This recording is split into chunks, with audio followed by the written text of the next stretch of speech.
isa sa pinakamasarap na lugawan dito sa Bibirao. Kaya nung mapadaan kami, ayan, naglugaw na rin po kami. Siyempre kasama ko po si Teacher Jape, si Teacher Yelena, at saka si Reyna. Ayan, good morning, good afternoon, at good evening po sa inyong lahat saan man po kayo naroroon. Ingat-ingat po tayo palagi. Ito na nga, tuwang-tuwa talaga ako kapag magkakasama ang mga ladies natin.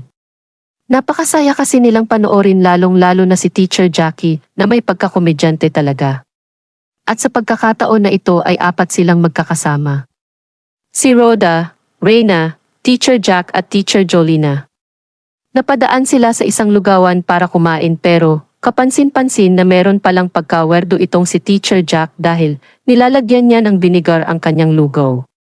Mga katutay, masarap po ba talaga kapag may suka ang lugaw? Baka kasi meron din sa inyo dito ang kapareho ni Teacher Jack.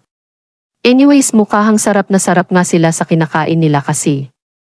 May pasayaw-sayaw pa si Mom Jack habang kumakain, pero teka, bakit sobra naman yata kayong nagtitipid kasi?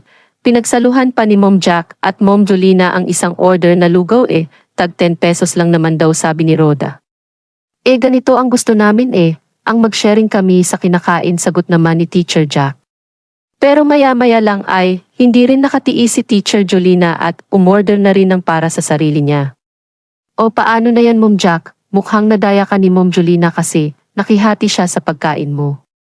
Pagkatapos ay umorder pa siya ng isang buo para sa kanya, ha.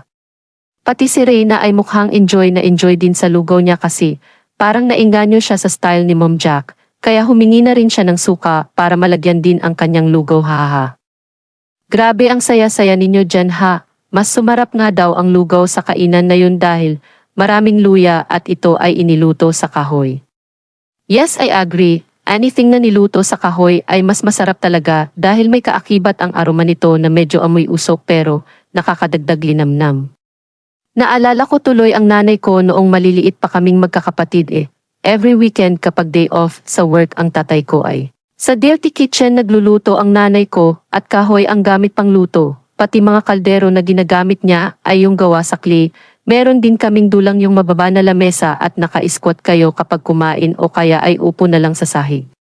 Ganun ang pinakabanding namin dati, grabe na miss ko tuloy ang mga magulang ko na parehong sumakabilang buhay na. Sorry mga katutay na isali ko tuloy ang personal story ko sa topic natin ngayon. Na-miss ko lang kasi dahil this time, I am living alone na dito sa kondo ko kaya malungkot na ang buhay, hahaha. Kayo mga katutay, meron pa rin ba sa inyo ang nakakapagbanding together with your siblings and parents? Paki-comment na lang para mas makilala ko naman kayo na palagi kong nakakasama sa kwentuhan.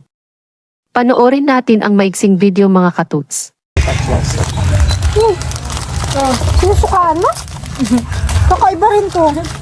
Saan ka ba? Tagak.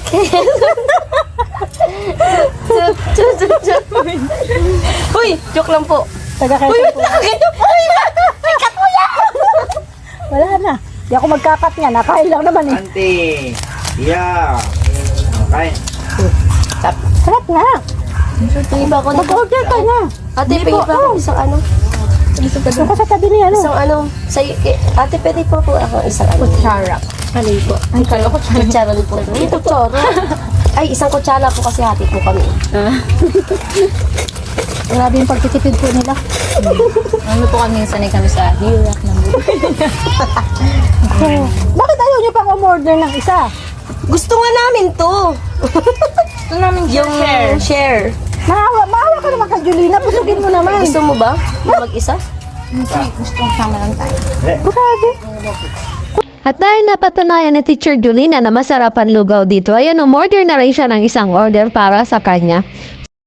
Ayan ang saya-saya nila, diba? Maraming salamat po muli sa inyong lahat at muli ninyo akong sinamahan sa oras na ito at bago ako magpaalam ay humihingi akong muli ng isang tamsak mula sa inyong puso. Paalam at magkita-kita tayo sa susunod ko na uploads.